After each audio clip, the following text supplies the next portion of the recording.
दहेज का बंटवारा। सीमा अपनी सास विनीता के साथ रहती थी। सीमा अपनी शादी में ढेर सारा दहेज लेकर आई थी और उसी दहेज का घमंड सीमा के सर चढ़कर बोल रहा था। विनीता कुछ भी कह देती तो सीमा उस काम को करने के लिए सीधा मना करती थी। ऐसे ही एक दिन विनीता अपनी बड़ी बहू सीमा से कहती है, अरे ओ बहू, जरा शाम की चाय तो पिला दे। शाम के 6 बज रहे हैं लेकिन चाय मेरे हाथ में अभी तक नहीं आई। मम्मी जी, मैं यहाँ पर काम करने के लिए थोड़ी ना आई हूँ। अरे मेरे माँ बाप ने इतना दहेज इसलिए थोड़ी ना दिया है कि मैं आगे पीछे करती रहूँ। मैं इतना दहेज लेकर आई हूँ कि आपको मेरे आगे पीछे घूमना चाहिए। अरे तो क्या हो गया जो दहेज लेकर आई है, हैं? ऐसे जवाब दे रही हो जैसे कि दहेज लाकर मुझ पर एहसान कर दिया हो।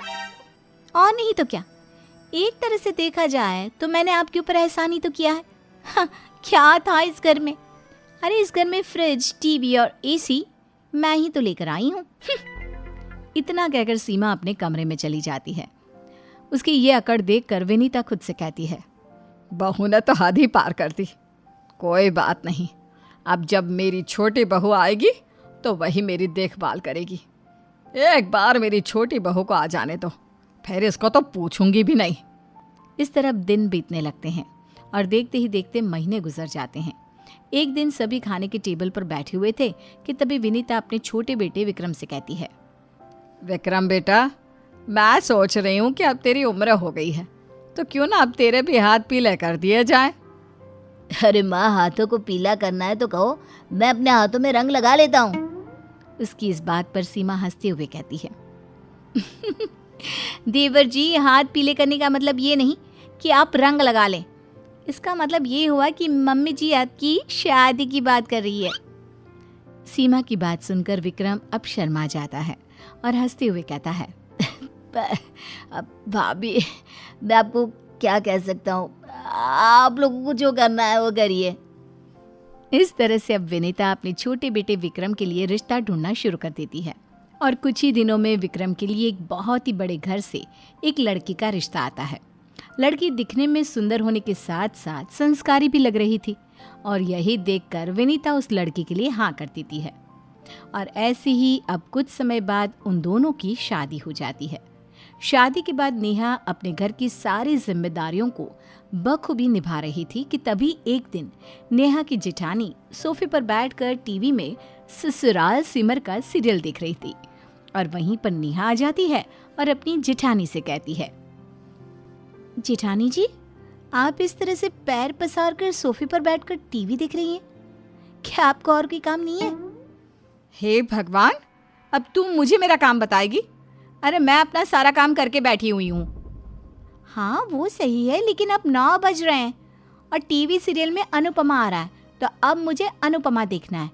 आप वैसे भी बहुत देर से टीवी देख रही हैं, इसलिए अब टीवी देखने की बारी मेरी है। ये बड़ी अनुपमा देखने वाली। तू ये भूल रही है क्या, इस टीवी को मैं अपने दहेज में लेकर आई हूँ। अच्छा, अगर आप इस टीवी को अपने दहेज में लेकर आई हैं तो हॉल में क्यों लगा रखा है? लगा लीजिए ना अपने कमरे में। ये बात सुनकर सीमा मन ही मन कहती है, बड़ी आई मुझे ज्ञान देने वाली। खुद का दहेज तो अपने कमरे में लिए बैठी है ना, इसलिए मुझे ज्ञान बांट रही है। कुछ कहा क्या जेठानी जी आपने? ना देवरानी जी, मैं आपको कुछ कैसे कह सकती हूँ भला। उन दोनों की बहस यूं ही चलती रहती है और कुछ ही समय में अब दोनों के पति घर में आ जाते हैं और अब विक्रम अपनी पत्नी नेहा और विनय अपनी पत्नी सीमा से कहता है, नेहा, बहुत भूख लग रही है, जल्दी से खाना लगा दो। हाँ सीमा, वो बिल्कुल सही कह रहा है, हम दोनों बहुत थके हैं, जल्दी से खाना लगा दो दोनों के लिए। अब सीमा डाइनिंग टेबल पर दोनों के लिए खाना लगाती है। दोनों खा लेते हैं तो कुछ समय बाद सीमा, नेहा और विनीता साथ में बैठते हैं खाने के लिए। खाने के दौरान नेहा अपनी जेठानी को कहती है, जेठानी जी, जिस डाइनिंग टेबल पर बैठकर आप खाना खा रही हैं ना, वो डाइनिंग टेबल मैं अपने दहेज में लेकर आई हूँ। अब क्या था, उसकी बात सुनते ही सीमा का गुस्सा 7वें आसमान पर पहुंच जाता है और वो अपना खाना लेकर अपने कमरे में पैर पटकते हुए चली जाती है। ये देखकर विक्रम और विनय दोनों एक दूसरे का मुंह देखने लगते हैं। लेकिन उन्हें कौन समझाए कि उन दोनों की पत्नी दहेज के पीछे जंगलियों की तरह लड़ती है।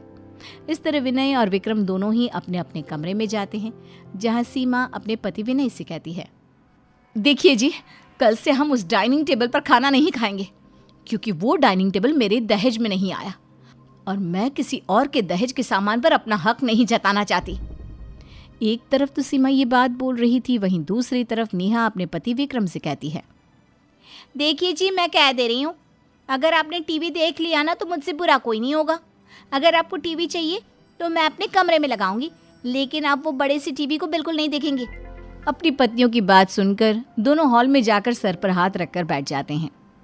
ऐसे ही अब दिन बीतने लगे और उन दोनों के बीच आए दिन किसी न किसी को लेकर झगड़ा होता रहता। ये देखकर विनीता परेशान हो जाती है और अपना सामान पैक करने लगती है। तभी विक्रम और विनय अपनी माँ के पास आते हैं और माँ से कहते हैं, माँ, ये सब क्या हो रहा है?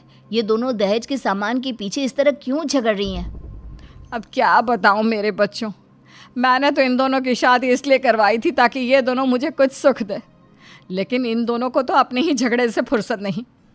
भला ये दोनों मेरी देखभाल कहाँ से करेंगे? मैं तो अब फंस गई हूँ इन दोनों की लड़ाई के बीच, इसलिए अब मैं ये घर छोड़कर जा रही हूँ। नहीं माँ, आप कहीं नहीं जाएंगे।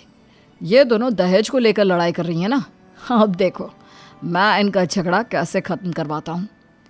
लेकिन भैया, इन दोनों का झगड़ा कैसे खत्म होगा? विक्रम, वो कहावत सुनिए ना, न रहेगा बांस ना बचेगी बांसुरी। ठीक उसी तरह ना रहेगा दहेज और ना होगी लड़ाई। भैया, मुझे तो कुछ समझ में नहीं आ रहा। अरे मेरे प्यारे भोले भाई, इन दोनों का दहेज इस घर में रहेगा ही नहीं तो ये झगड़ा कैसे होगा? हम दोनों भाई इन दोनों के दहेज को इनके मायके भिजवा देंगे।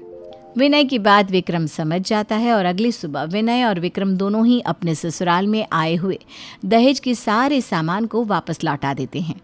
जब वो सामान लौटाकर अपने घर आते हैं तब सीमा और नेहा कहती हैं, अरे आप हमारे सामान को कहाँ छोड़कर आ गए? कहाँ है हमारा सामान? तुम दोनों के दहेज के सामान को तुम्हारे मायके पहुंचा दिया है, क्योंकि तुम दोनों का झगड़ा हद से ज्यादा बढ़ गया था। अरे एक बहू होती है जो घर को संवार कर रखती है, लेकिन तुम दोनों जंगलियों की तरह लड़ती रहती हो। इसीलिए हम दोनों भाइयों ने तुम दोनों के दहेज के सामान को तुम्हारे मायके छोड़ दिया है।